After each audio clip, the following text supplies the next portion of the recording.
I'm so sorry for this mess. Uh, do you hear me? I do, yes. Ah, hello, Professor Pavlidis. I'm so sorry for this for the trouble. I don't know what's going on with Hrisa. It's supposed to No be on the problem. back, and eh, let me give you the floor to start the presentation, so to not to lose any Sure. time. And please share your screen, and hopefully we are going to have Chrisa later on. All right? Thank you. No, Sorry. no problem.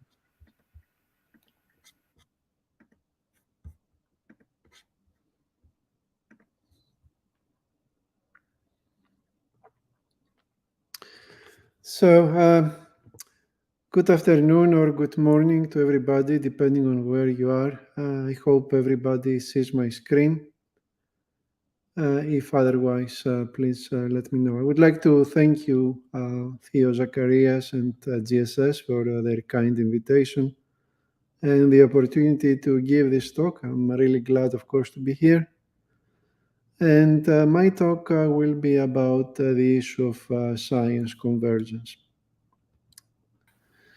Right. So let me start with the formal definition of science convergence, which was given by the National Research Council here in the United States in 2014.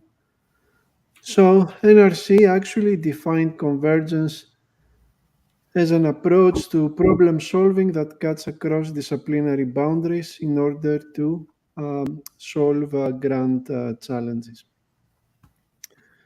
And it is defined actually as the state-of-the-art scientific approach in the late 20th, early 21st century.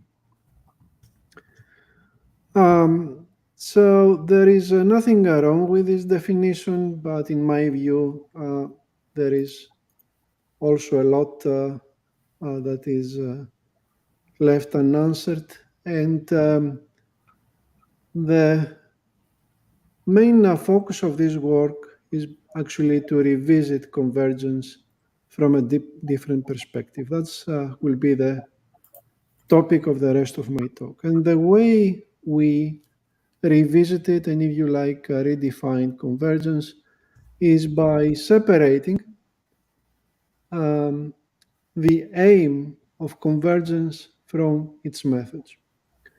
Because as you probably noticed in the previous definition of the formal definition of convergence from NRC, it is pretty much described as a method to address major challenges. But I would argue that major challenges is what science is all about since its inception. So it's not unique to late science to address major challenges. It has been the focus of science since ancient times. So, and by major challenges, meaning finding all-encompassing questions to all-encompassing answers actually to major questions. Who we are, where are we, for what purpose, how things work, all these things that tantalized human intellectuals since the beginning of time. Now, therefore, by separating the aim of convergence from the methods that convergence has been using, we identify that convergence in its basic aim, which is addressing big questions, is synonymous to science. And moving from that point on, basically, we developed a theory where we see convergence on its methodological side as changing over time, changing strategies and tactics actually to deliver on its basic promise, on its basic aim, which is an all-encompassing answer about cosmos, the world, that is.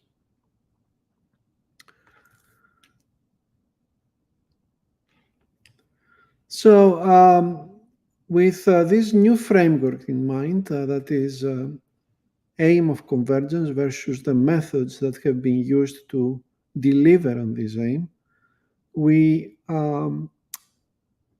revisited science from the beginning till today and identified distinct phases where convergence methodologically changed its tune. And here on this slide, actually, you see a list from early times to the future, all the way to the future, like mid 21st century, and how science, in its convergent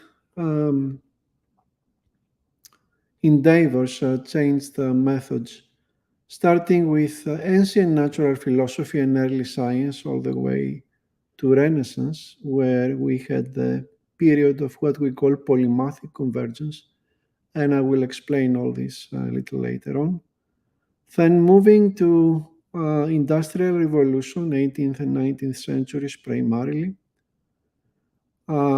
Later on, the 20th century, the big science era, and all these terms and developments will be explained a little later in my talk. To where we approximately are now, the early 21st century, and the period which we call science democratization, and some daring predictions, perhaps for the future, all the way to the mid 21st century as we see it. Right, so one step at a time, starting from the beginning of time when it comes to science, ancient natural philosophy. So, as you all of you know, ancient natural philosophers viewed their studies as a holistic effort to explain nature. So you see, even from the beginning of science, this effort to explain cosmos and the grand challenges, if you like, were synonymous to intellectual and scientific inquiry. Aristotle is a prime example from this era who studied, as you know, subjects in physics, biology, and many other areas, and he constructed an integrated worldview. And that's actually the hallmark of convergence, right? It tries to address the big question, and therefore it needs to deliver big answers, integrated answers. And that was the first attempt, perhaps, or one of the first attempts to do this. And that's why it has been so consequential. So this is the period, therefore, where convergence grew within scholars, the famous polymaths.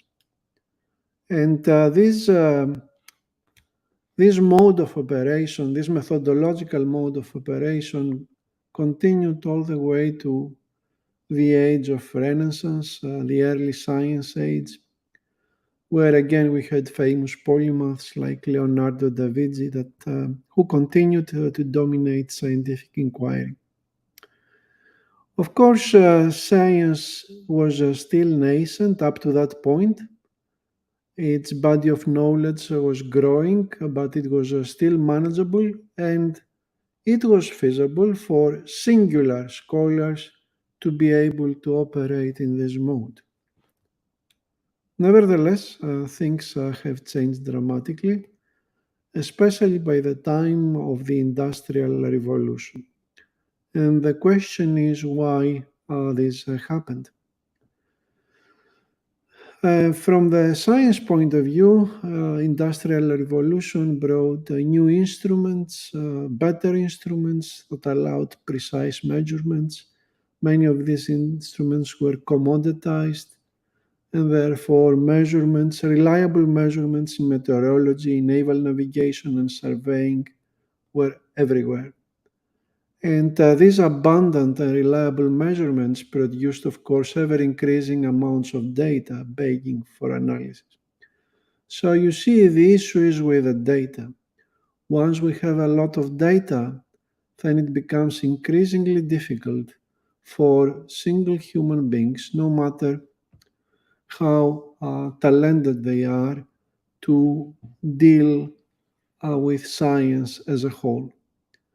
When there is no data and there is only pure thinking process, then things are much easier. Take, for example, the case of Democritus, right? From the ancient times, he came up actually with the atomic theory without conducting probably a single experiment and having a single datum at his disposal through pure thoughts. And of course, later on, when we had the modern atomic theory, um, people had to arrive at similar conclusions through tons of data, which made the whole inquiry um, akin to more specialized investigations, right, rather than polymathic investigations.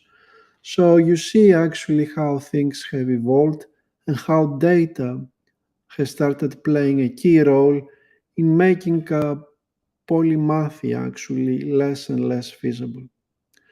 Of course, by the time of the Industrial Revolution, we had also the development of rapid forms of scientific communication, that is, scientific journals, which were coming in print form maybe every month, and contrast this with, say, books, which was taking years to produce, so forth. So you had a proliferation of information and the emergence of thriving knowledge networks. That is, more information to process as an individual scientist.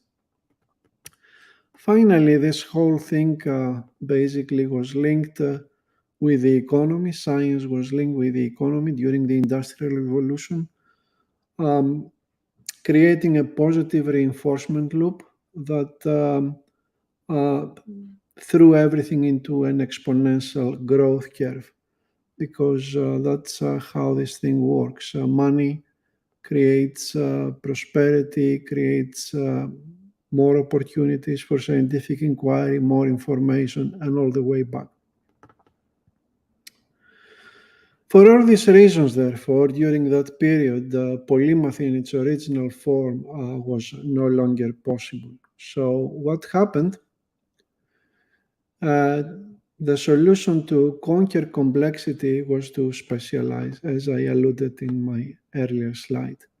So to diverge instead of converge, which is basically the original definition of science and convergence. But you have just to scratch below the surface to see that science's attraction to the notion of convergence, to answering big questions through holistic inquiries, never really withered. And in this period, we argue that convergence emerged from within rather than across disciplines, these specialized domains, that is. For example, Darwin's theory of evolution, which was a biological theory in essence, was so successful partly because it was an all-encompassing explanation as to what is going on with life on Earth, and inspired theories of complex system evolution in other disciplines too. So you see how basically more specialized inquiries were always attracted and driven towards all-encompassing explanations that could possibly spill even outside their boundaries. In other words, the hallmark of convergence, which was always there, even in that period of distinct divergence. And then came the 20th century, the era of big science.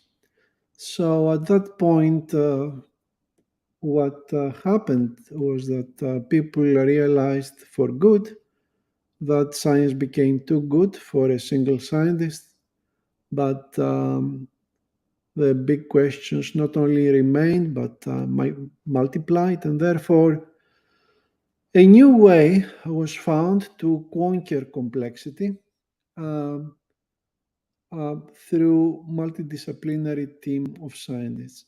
So whatever cannot be done now by a single person, a single polymath, and what cannot certainly be done by many isolated experts in specific fields, perhaps it could be done by bringing a team of these experts together and put them to collaborate for some time for something common and bigger.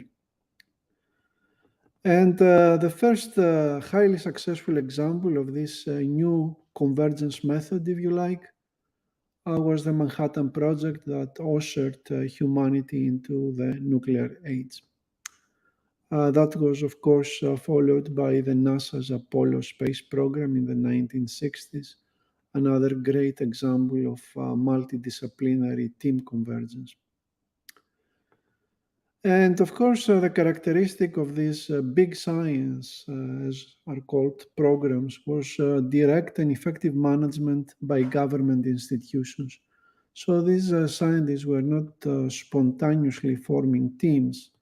These scientists from different disciplines for a common cause. It was usually government initiative that was bringing these teams together and managing them quite effectively, I would say, as it is um, evident from the result.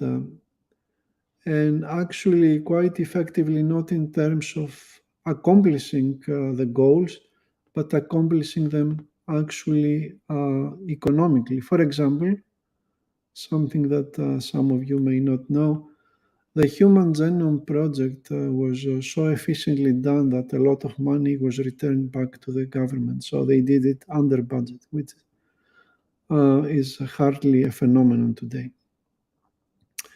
And that is a good segue to bring me for a discussion on the Human Genome Project, which is what I considered perhaps the last of big science projects, which, as you know, happened in the late 20th century. And it was a team effort by experts from various fields, primarily biology and computing, but also other disciplines, who worked for 10 years, and that ushered us into the genomics era, which we live right now. So,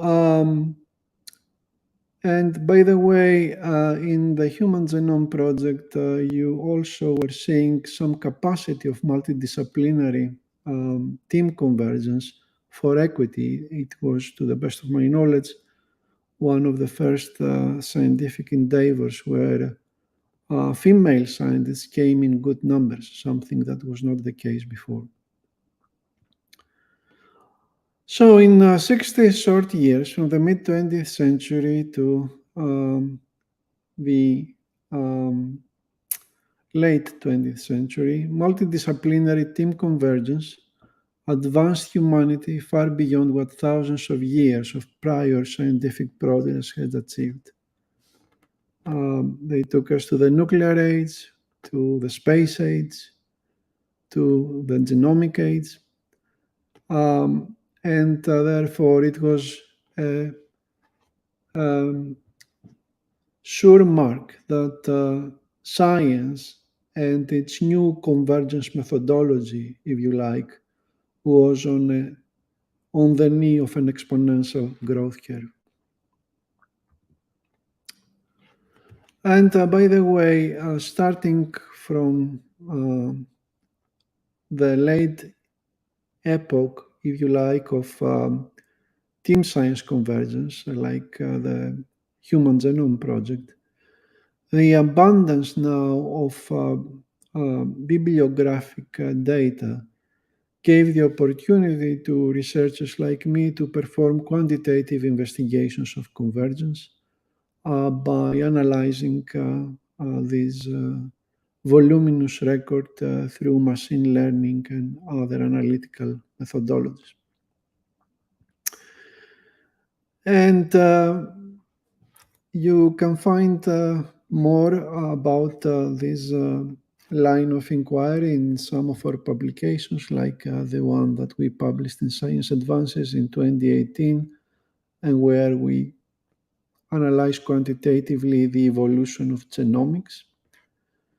And here, just to tease you, your appetite, you see this is in this graph, you see the network of computer science, which are the magenta nodes, and biology researchers in the US academic research ecosystem by 2015. And you see how, in the aftermath actually of the Human Genome Project, and you see how multidisciplinary science works. The magenta nodes are basically computer scientist researchers who have started collaborating regularly with biology researchers. That's why they intrude, if you like, into uh, their network and they interact with them very heavily. And that's the nexus of genomics. That's how genomics has been born and thrived and maintained today, through this amalgamation of teams from at least two disciplines, biology and computer science. And that brings us to the era we live today, the early 21st century, which our research, which is now quantitative and not qualitative like in the early times of science, it's done through analysis of millions of bibliographic records with modern analytic techniques. So this analysis for the last 15 to 20 years showed us that science and its convergent methodologies get into a new phase, which we call polymathic team convergence. So you see all these big science projects, the Manhattan Project, the Apollo NASA project, the Human Genome Project. You had specialists from different disciplines like biology and computer science who were working for several years under direct government management, if you like, towards a big goal, a convergent goal.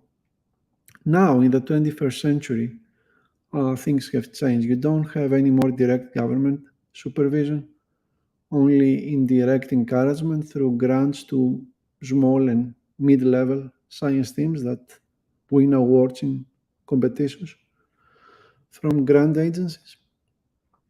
And this story about pure computer scientists working with pure biologists is less and less true anymore. Because now we have the emergence of a different sort of creature. Again, a more polymathic scientist, a computer scientist who, after years, for example, of working together with biologists or psychologists, became a little bit of biologist or psychologist himself or herself. And they form now teams where people have more than one expertise, polymathic teams to address big questions.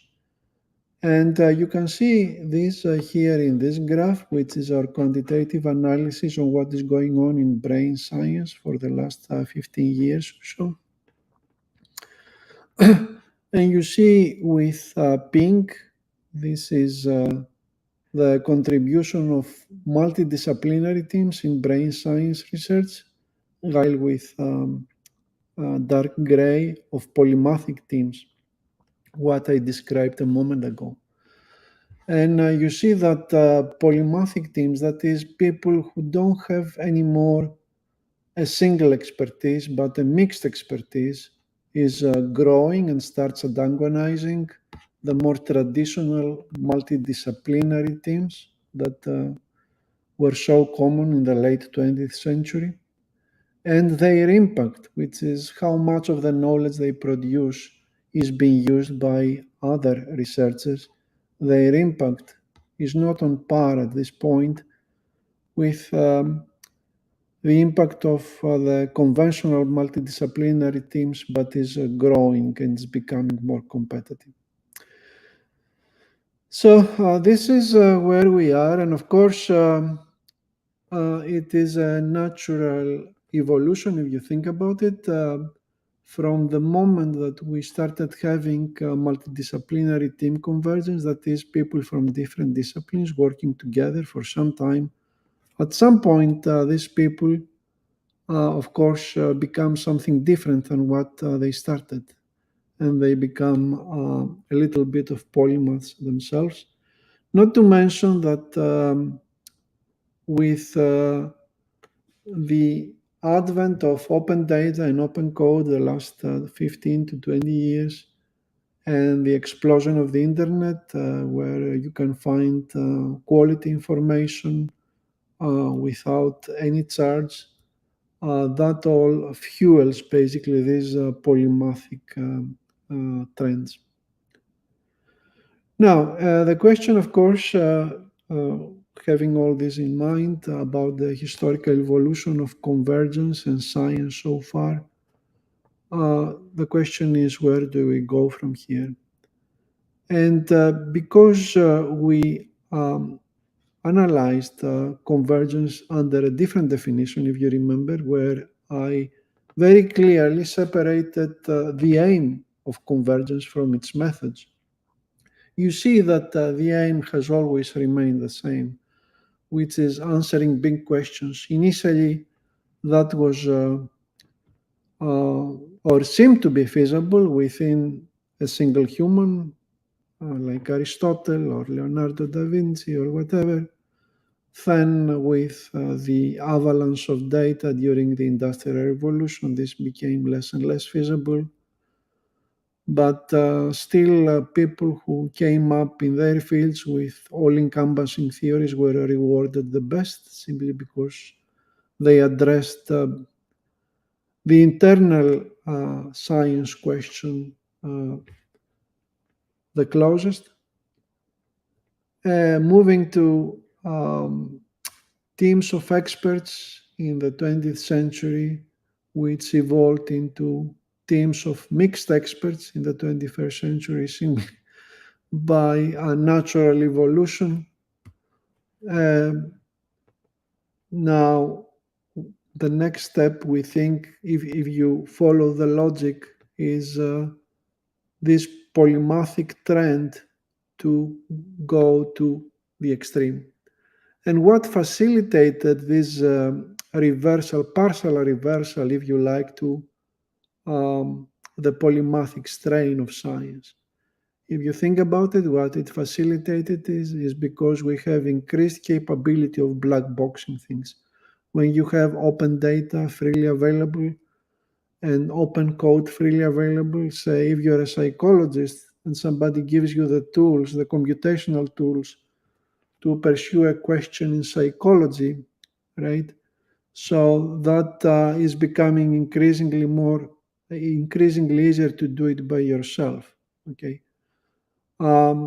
And what is the entity now that can accelerate this trend to the extreme, of course, is machines and AI, because as we move forward, these black boxes, this package knowledge, if you like, which we can use for our purposes without having to deliver it ourselves, which would require more expertise and therefore would send us into a divergent path.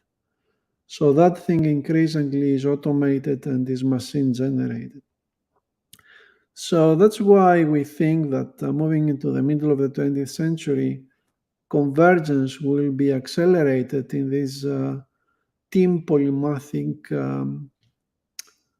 directions by artificial intelligence, because it will deliver much better and much more efficient black boxing of underlying knowledge. It's all about actually managing complexity. When we could not manage complexity back in the Industrial Revolution, we had to split into disciplines so that these investigations became feasible, right?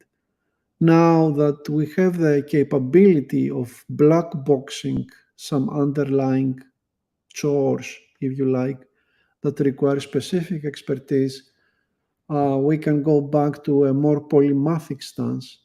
And actually, if this black boxing is being done much more efficiently, increasingly by machines, that trend will reach its logical conclusion, which is cyborg science convergence.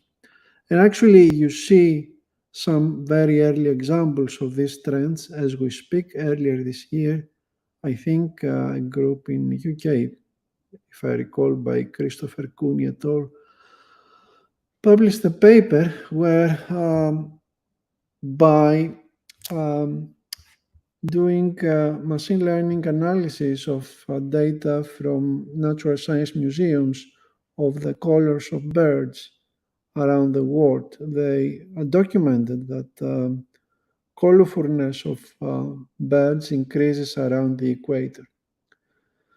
This is not a new conclusion. Actually, it has been observed by 19th century biologists and naturalists like Wallace and Darwin, none other.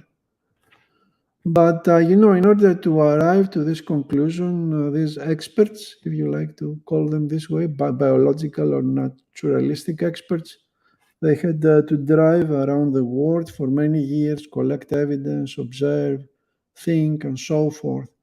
And then at the end of this very long process, they came up with this largely anecdotal conclusion. But now, this expert level copious effort is being undertaken, if you like, by a machine, in essence. That's what this team did.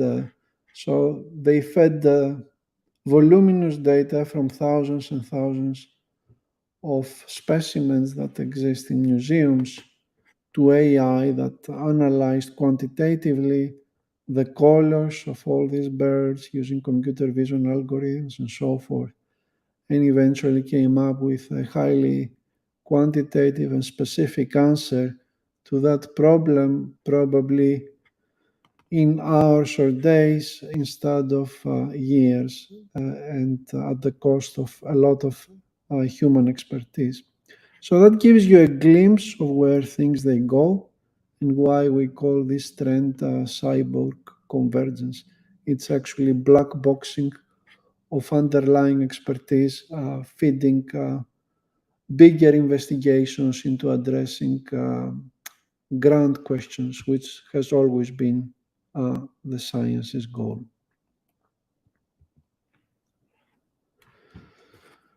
Right. So that travel, if you like, through time about how science evolved its convergent methods to address the big questions about the nature of cosmos poses at the moment some hard questions.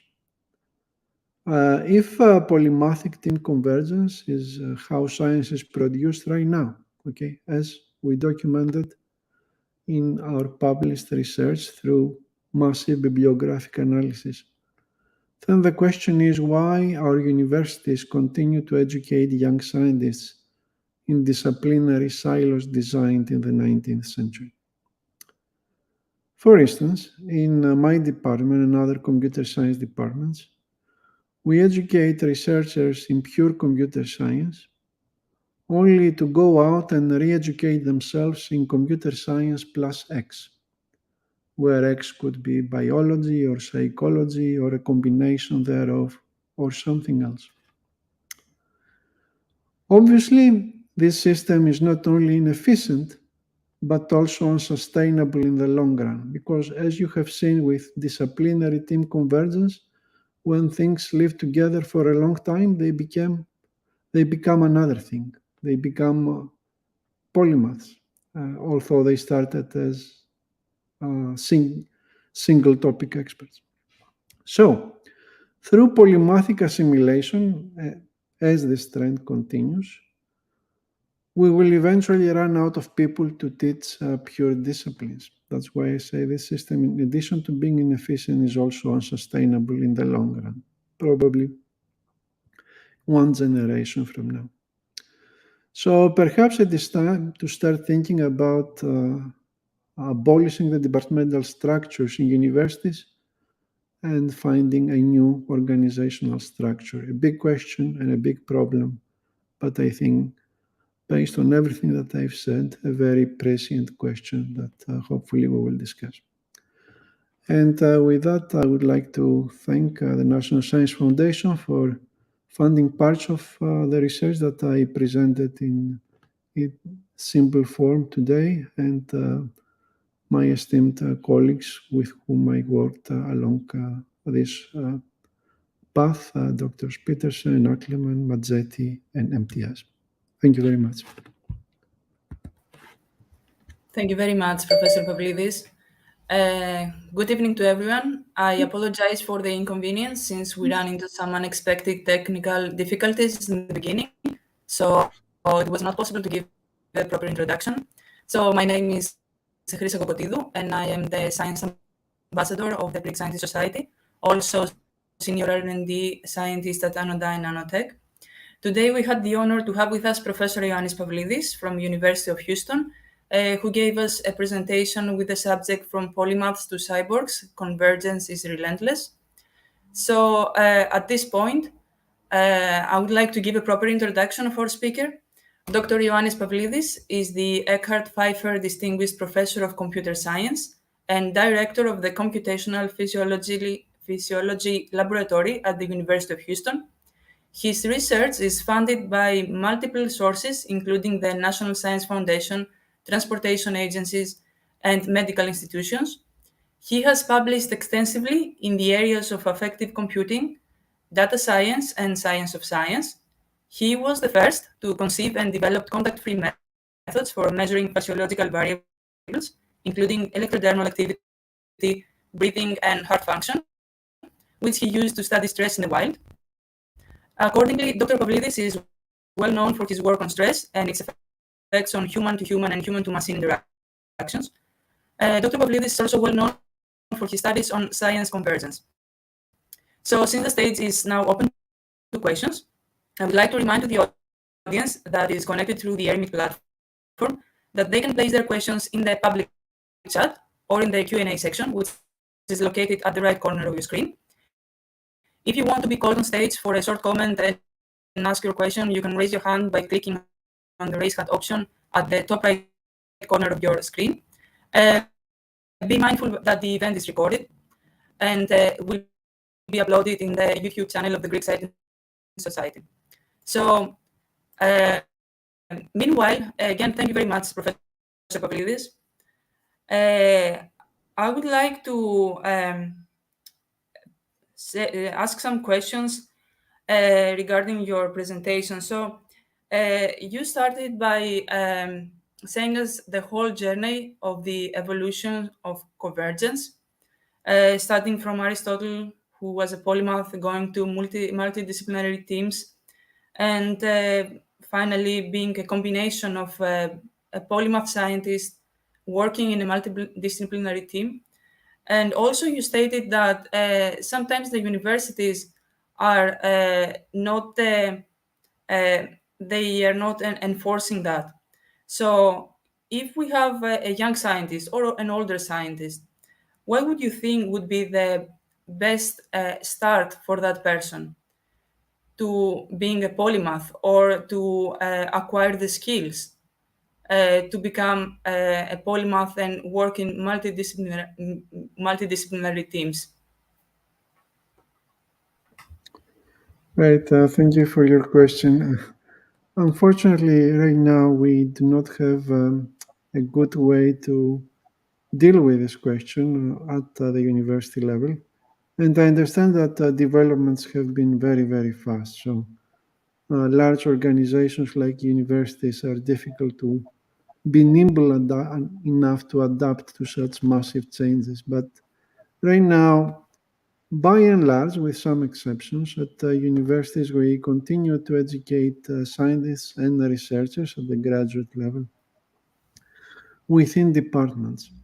So we offer pure expertise, so to speak, like a computer science expertise in computer science departments. We don't routinely offer mixed expertise that is a little bit of computer science with a little bit of biology and a little bit of psychology so that they address big questions in human behavior. So I'm just giving you an example, which is a big area of research right now and which is in essence a convergent area because you need to know a little bit of all these three areas in order to deliver solutions. So what happens is people come right now, we educate them like we used to educate people 100 years ago in a single topic, if you like, and then they go out in the field, they become researchers themselves, either in corporate labs or in government labs or in the universities, and then they have to acquire basically this polymathic expertise in the field practically over years by collaborating, by reading over the internet, by using all these wonderful open data and open code resources. So that's why I said this system is inefficient because we lose time educating people with knowledge that partly we'll never need and will never use, instead of speeding up things and educate them polymathically and with a different model during their student years. Thank you. So a complementary question. So regarding the polymathy, being a polymath, or being knowing a little bit of everything from each section. So it's there is an idea generally, and I have heard that in the past, that you should excel in something. You should be an expert in something. If you learn something from everything, then you will never be good enough. So, what's your opinion on that? I Well, understand that's very important. I mean, the whole your whole idea about knowing how everything works. But what's your opinion on that? there is truth in this, of course, and I mean, I never advocate to learn a little bit of everything, but practically what happens, and this is shown in bibliographic record, you need to know more than one thing, maybe two things, maybe three. That's typically the number of polymathic excursions, maybe computer science and psychology. And that may still be too much. So the way you address complexity and you excel in this case is by concentrating on the parts of computer science and on the parts of psychology that will help you address the grand question that you are after, which is, say, human behavior. And you are helped now in this effort with black boxing, right? So the fact that you were hampered in excelling in certain things was because you had until very recently to develop a lot of things from scratch, right? So if you're a psychologist, say 40 years ago, and you wanted to do computational investigations, you had really to teach yourself computer science from scratch because there was no open code, there was no open data, there was no internet to give you short answers to big questions relatively fast. And all this was costing time and effort, and that's why you could not excel. If you package this, if you black box these things and you use them as tools, then that helps you in achieving excellence because you are short-circuiting things that otherwise will put you down. Understood. And on that, because you mentioned the open data that are available, and anyone who has an urge to learn something, it would be more easy. So I guess my understanding is that you are a supporter of the open science and open knowledge and open education. Is that correct? Yes, absolutely. For more than one reason. First of all, because it democratizes science so that people with fewer resources, if they have a good intellect, can deliver as much as people with more resources. And second, and equally important, it facilitates reproducibility, which is a basic tenet of science. Of course. Of course. So I think we have a question from the audience. Yes. So just to read it, this is a question from Tony Larcompe. In the last slide, following the input of single versus polymathic teams, where did you get this data and how did you quantify to get to this answer? Yeah, that's a very good question. Actually, we published a paper last year I think it's in the presentation, if I can share this. Yeah.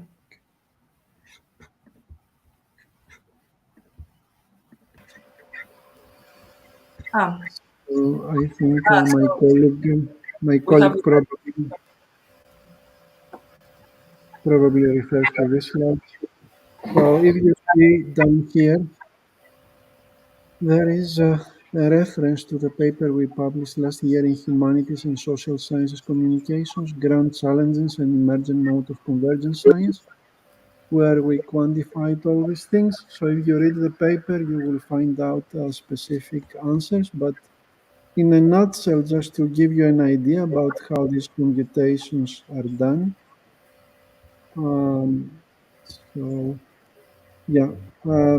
So if you go to a bibliographic record, you can identify the topic of the paper, especially if you follow very good ontologies like MESH, which is basically an authoritative way of assigning annotations to publications as to the topic of the research that they are dealing with. So from there, you know if a publication, a particular paper in terms of knowledge, right, is cross-disciplinary or not. If the mesh terms, for example, are all in psychology, then that means that this publication is monodisciplinary. If the mesh terms that characterize this publication are some in psychology and say some in computer science, then you know that this is a convergent discipline, a convergent paper in terms of topic, right? It has a little bit of psychology and a little bit of computer science, maybe a psychological question about human behavior, but methodologically addressed through computational means. So there you have basically what happens in terms of intellectual content convergence. And then you need to figure out what happens in terms of team convergence. So how do you do this? These papers, of course, have authors, and in the databases, and that's the beauty of open data and open science.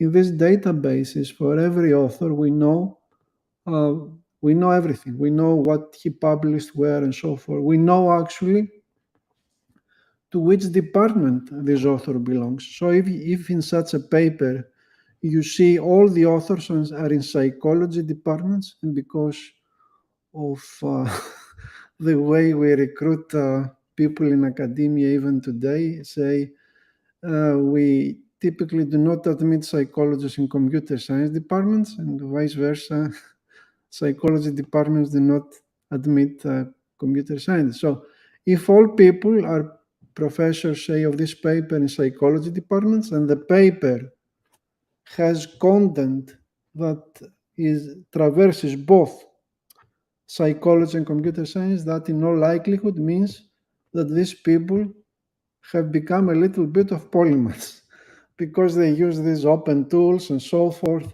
and they delivered an answer, a computational answer to a psychological question without resorting actually to a multidisciplinary collaboration. On the contrary, if you find that the authors in this publication are half psychologists and half computer scientists, which was the norm like 20 years ago, then basically you have not only topic convergence, but you have also team convergence, right? Classical multidisciplinary team convergence. While in the previous case, you have polymathic team convergence. So that tells you how we came up with these results and we quantified everything.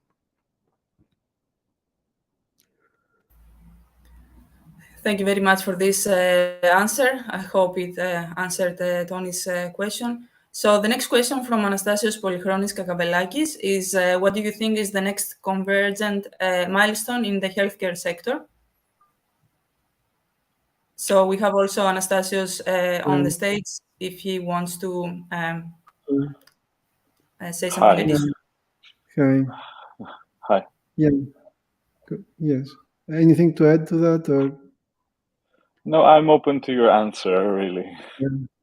Right. So I think there are probably, the way I see it, two ways in this. One is the micro level. You see a lot of recent developments in medicine and health in general comes at the genomic level, all the way from the development of new vaccines to novel therapies for cancer and so forth. So we conquered, so to speak, or we have been conquering. I don't want to be very bullish.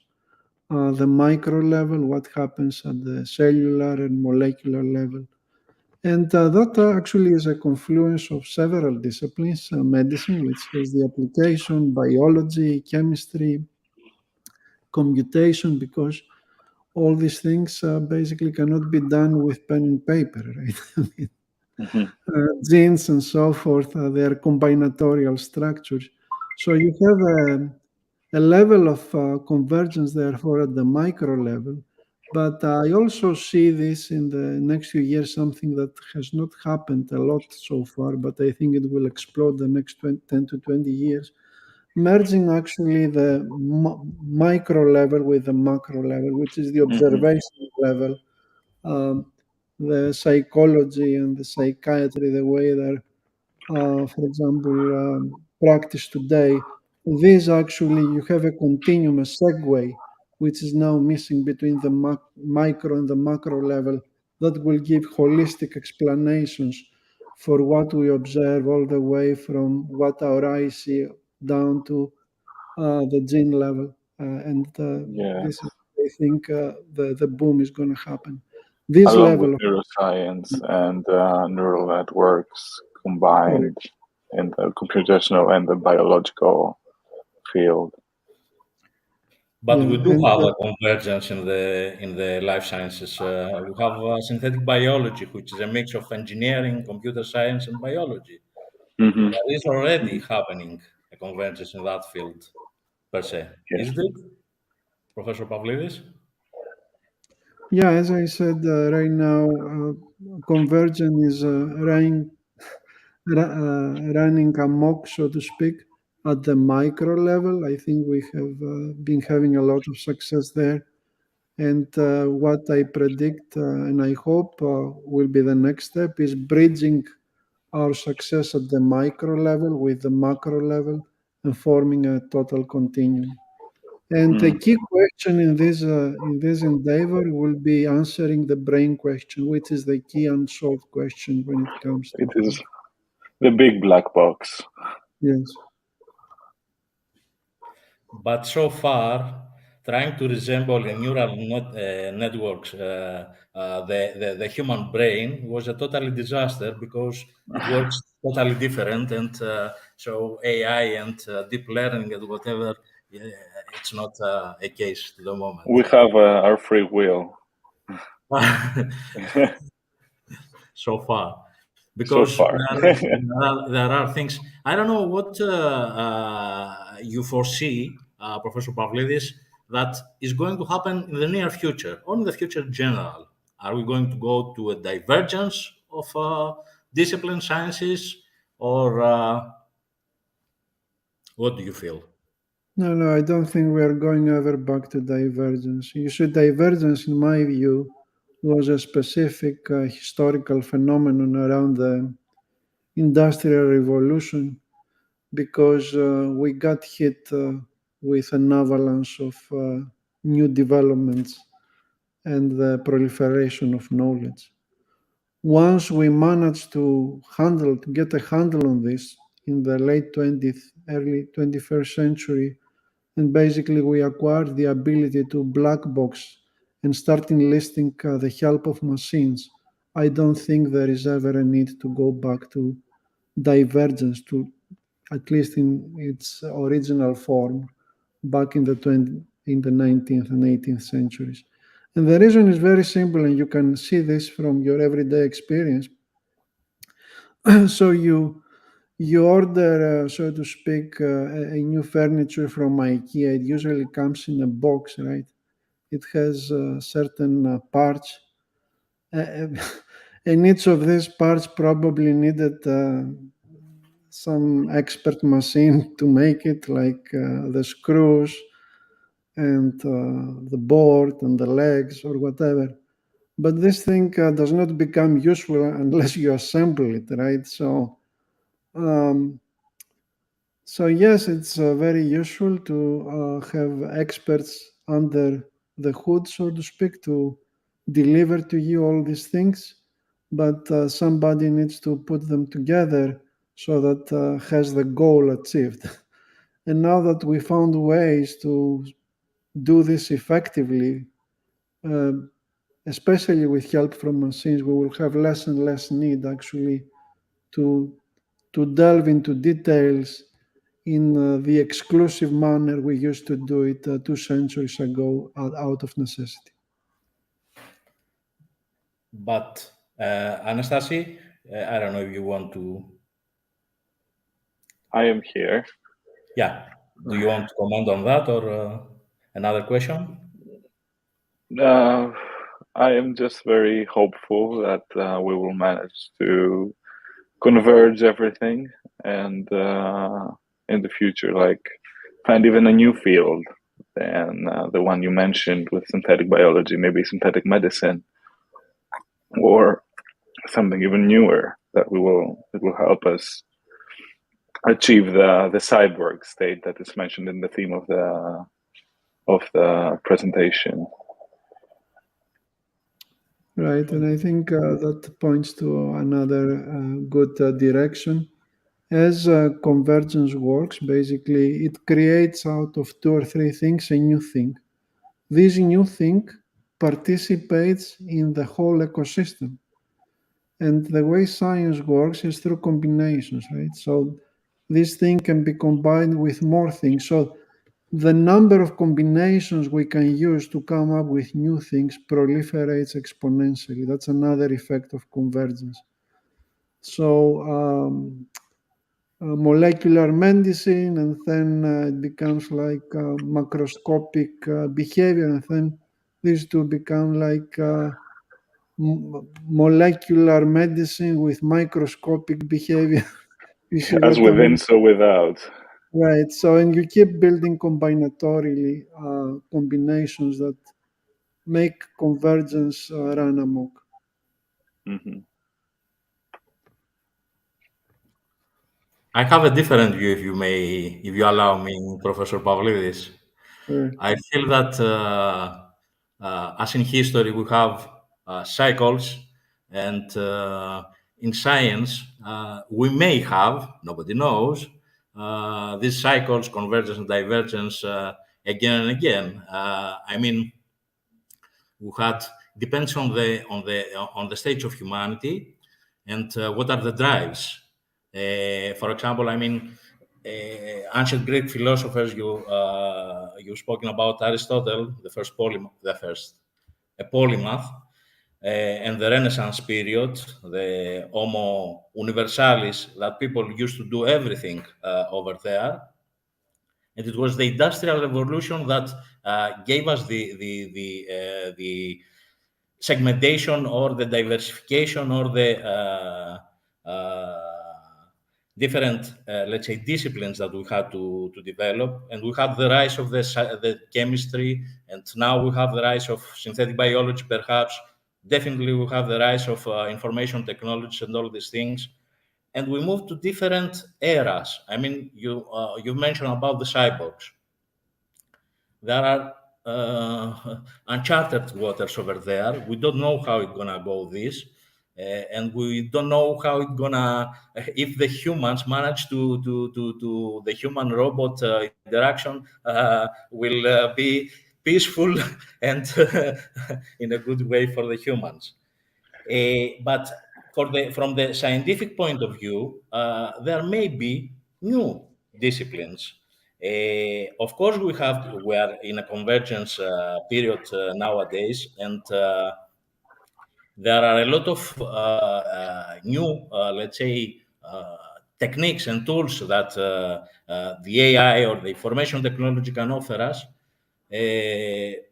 But I'm not sure it's a linear progression from now on, a democratic one that everything is going to go pretty perfect and we will live together as a happy end.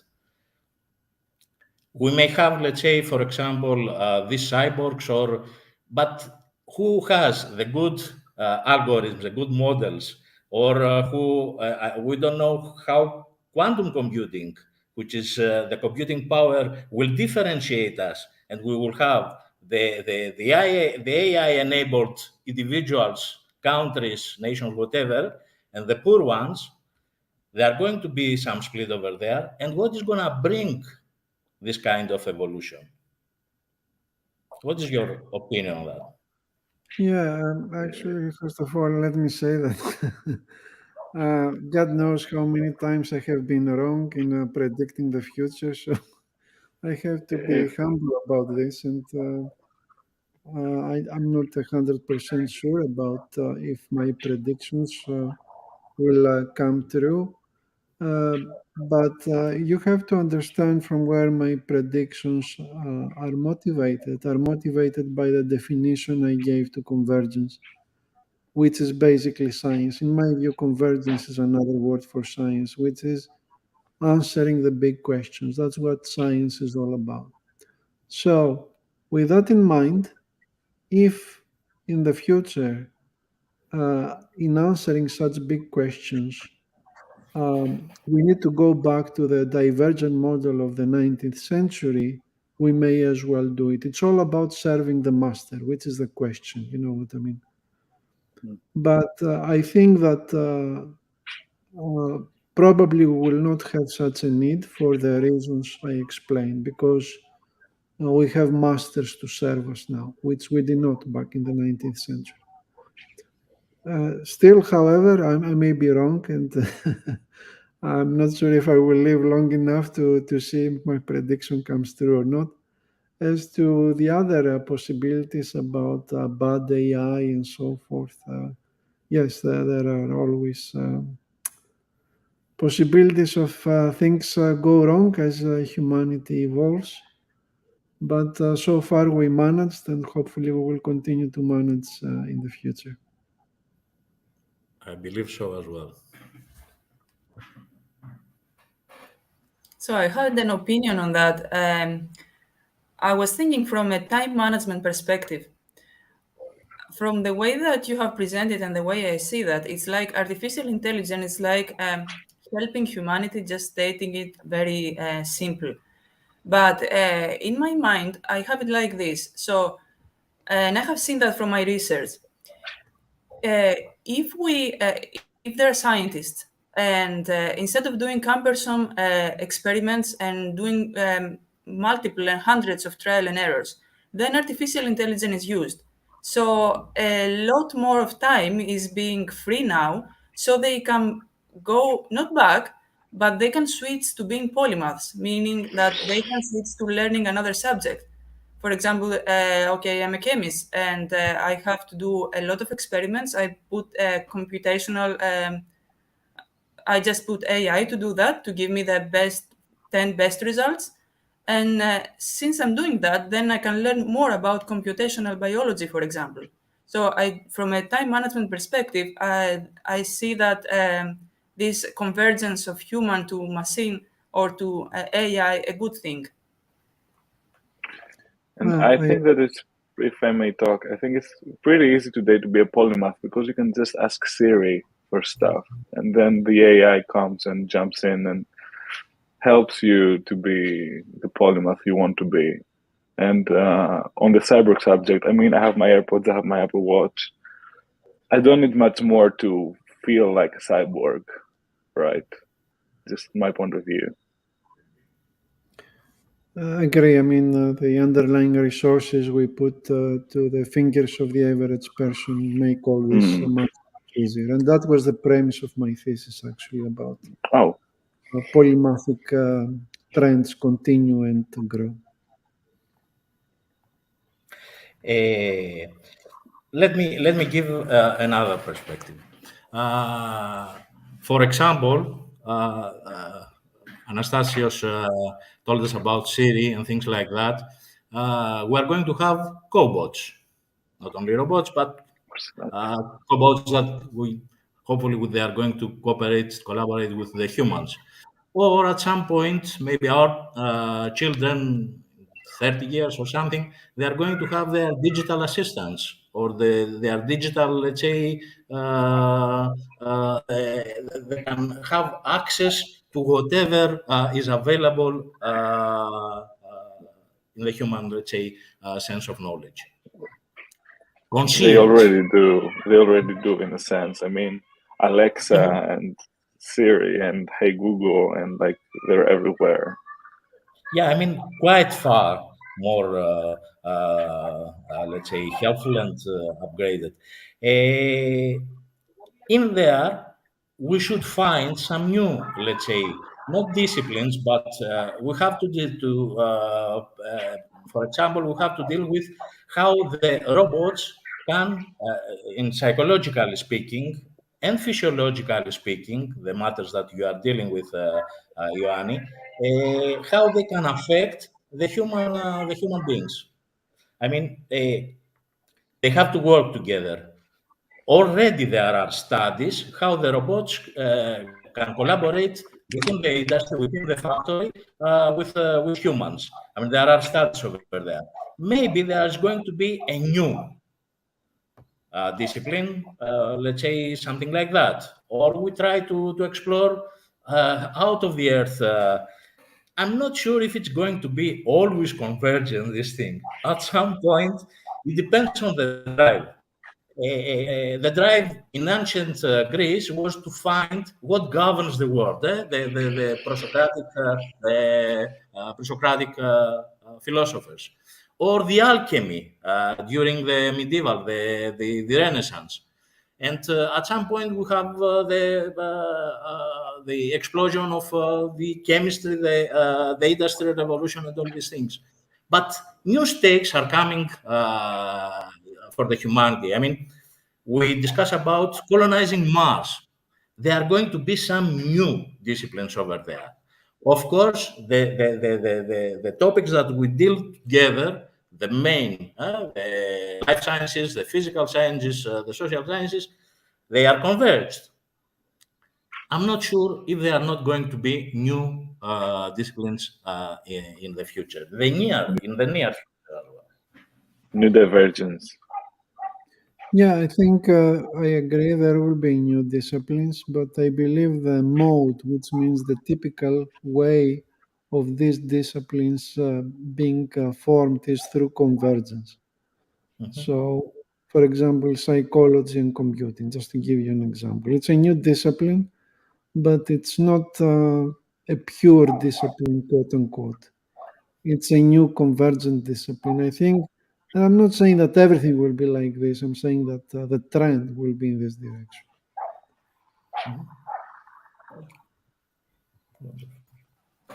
Okay. So if you don't want to add anything else on this, I would like to thank Anastasios. And then we have another unanswered question from Tony. So if this can be uploaded so everyone can see that. Hold on a second. Okay. So the question is if you are really comfortable categorizing chunks of your research as the results of an AI black box system, and if you cannot quantify the process and the AI follows, can you justify the results?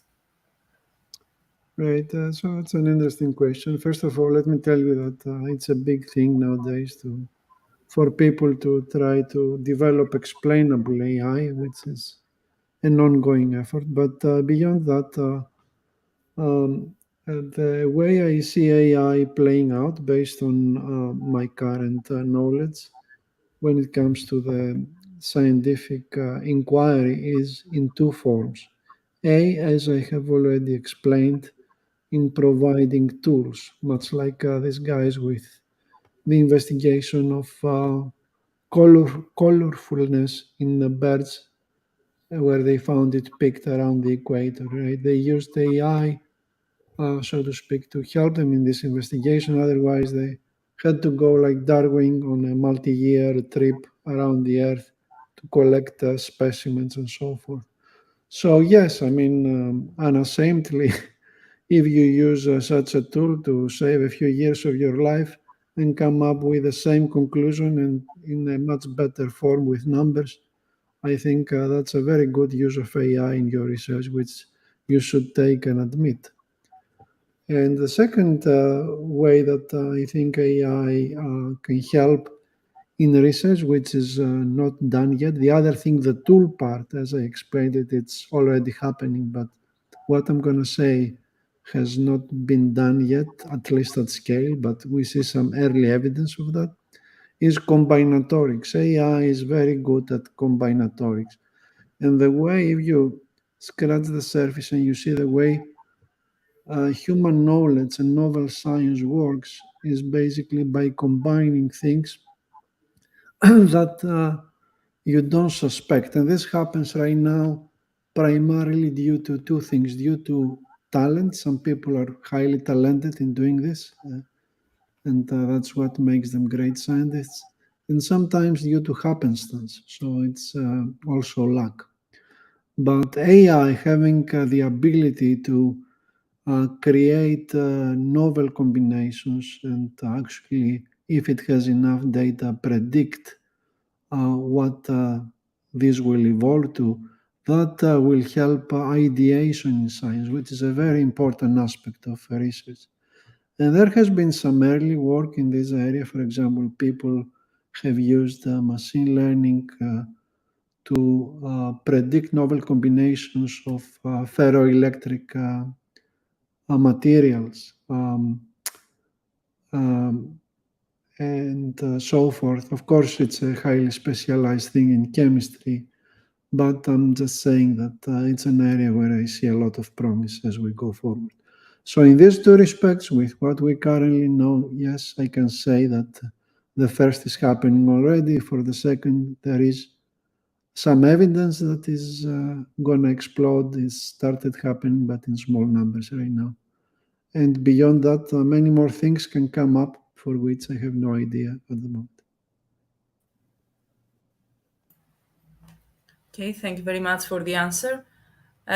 So if we do not have any other questions, Theo, you want to add something? I'd like to apologize first of all. We had another channel with Hrissa. Hrissa is helping me a lot. I haven't seen the question, for example. I'm so sorry for that. And we had this problem with throughout Hrissa, and we had the noise issues and all these things. Sorry for the trouble at the beginning. I'd like to thank a lot Professor Pavlidis. It was a great pleasure talking about this subject. It's a matter that to my heart, and it was very nice to hear from you. Thank you all for being with us tonight. We're going to upload the video on LinkedIn, of course, and on YouTube. Thank you. I would like to thank the audience as well for their good questions, and you, Theo, for the invitation. Thank you very much. Thank you all. And stay tuned in the LinkedIn channel of the Greek Scientist Society for similar events. And I really hope Professor Pavlidis to have the opportunity to have another fruitful discussion in another meeting. So thank you all, and have a nice day or night, wherever you are. Bye-bye. Thank you. Cheers. Bye.